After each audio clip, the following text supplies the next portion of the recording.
Welcome to Luca and Miguel. Enjoy the video. You need Excel 2019 or Office 365 and a backup of your workbook. Once done, save and close other files. Go to File Right Arrow Options, Right Arrow Add-ins to begin enabling analysis tools. Make sure to switch the Manage dropdown to COM Add-ins or Excel Add-ins and click Go. This gets you to the list where the Analysis Tool Pack and Power Query plugins live. You're initiating capabilities now, not configuring reports yet, so enable both Analysis Tool Pack and Power Query, Get and Transform. Once you've opened the Add-ins dialog, check Analysis Tool Pack and Power Query, Get and Transform and hit OK. This installs the core functions and data connectors. If you need external connectors or schema mapping, open Developer Right Arrow COM Add-ins and enable vendor plugins.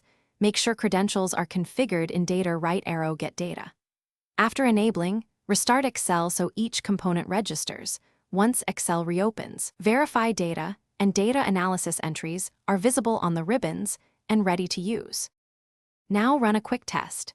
Import a CSV via Data Right Arrow, Get Data and Transform with Power Query, then load to Worksheet or Data Model.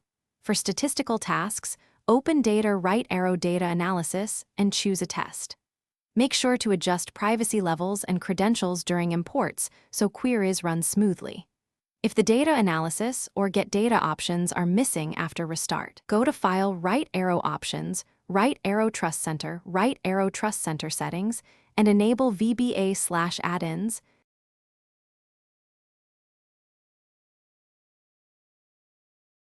Thanks for watching and please subscribe. It's the best investment you'll ever make.